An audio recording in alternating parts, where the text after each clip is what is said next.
I'm Trooper Allard S. Fiddler, and I'm a Louisiana State Trooper. At a second shift briefing in late December 2019, we were addressed by agents Clark Oliver and Max Logan of the FBI. They advised us to be on the lookout for Frank William Malone, a lighter skinned African American male, roughly 5 foot 8 inches to 5 foot 10 inches in height, short curly black hair, brown eyes, average build, freckles, partially full mustache, and his birth date was January 1st, 2000. He is thought to be driving a silver Aston Martin DB5, 1965 in silver. His license is AOB 456, and he's wanted for theft offenses. I was on traffic duty the day of January 5th, 2021 at 4:47 p.m. and I saw a man that resembled the description driving the car identified above.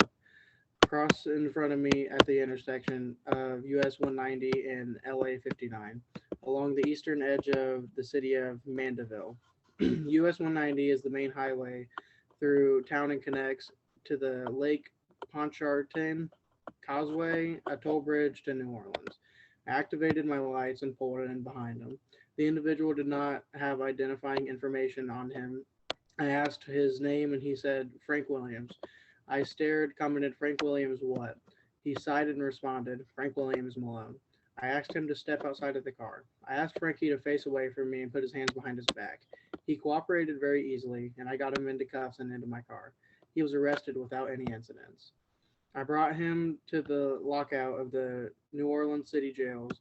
The next day, the lieutenant called me in the morning and asked me to come in early and transport Malone to Mississippi State Line near Pecunia, Missouri, where I would be met by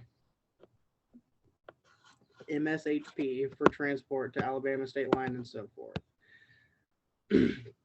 While we were heading out, I started to talk to him about the people that he used to make the checks could be in a lot of trouble for helping and interacting with him. I said the poor tailor that got the pilot's uniform, he was just doing his job and he never knew he could get charged with a crime he didn't even know he was committing. Frankie got quiet, but I thought I was just talking to myself because I wanted him to feel guilty. I then started thinking about the Madison Lawrence girl might get the worst of it. It would be a shame to see that pretty nurse go to jail for prison for falling in love. Later, I said that poor judge who let you practice law will probably get disbarred. I feel the worst for his family. Frankie had not spoken to me in a little bit, so he just kept driving. After we crossed the bridge, Frankie said, Hey, you don't have to worry about them. The tailor, the nurse, the judge, or anybody. I'll confess for you. Frankie Malone confessed to everything illegally he had done in the past 2 years in his statement as on the car cam. When we got to Alabama, I told them to make sure the tape gets transported in every exchange and to let them know he confessed to me in the car. Not once did he ask for an attorney. All right. Before receiving the search warrant, did you have any prior knowledge of the case? No, I didn't have any prior knowledge. Did you read the suspect his rights after arresting him and prior to asking him any questions? This also includes talking to the suspect while he was in your squad car or during processing. I didn't read his Miranda rights at any time. How come on the arrest report you failed to include the suspect's height, weight, hair color, and eye color? I had just forgotten to record his weight, height, eye color, and hair color because Frankie was an outstanding criminal and we finally had caught him.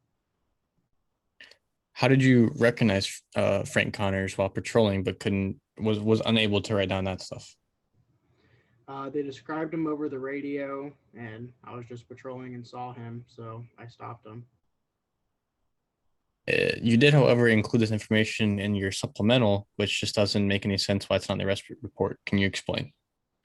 When I wrote the supplemental, I had a lot clearer of a mind, and in the supplemental, you have to think about all the details that happen, so that's when I remembered to record those things.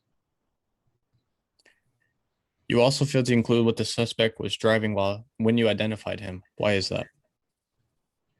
I immediately took him to jail and didn't pay much attention to his car. I was just worried about getting him into custody. In your narrative on the arrest report, you do not include reading him his rights. Did you do that? No, I did not. The conversation that you had with Frank on the way to the station, was that recorded? The conversation was not recorded. Did you have any right to question him without knowing anything about the case? I think it was just in the moment I was trying to get him to think about the people that he could be impacting. So I was just talking about that. I wasn't necessarily trying to interrogate him. What was Frank Connors wearing at the time that you arrested him? Khaki pants and a blue plaid shirt. What were the contents of his pockets when you conducted a search on him? He had a wallet, phone, car keys, and some mints. Isn't it true that you didn't find any checks in the car, though?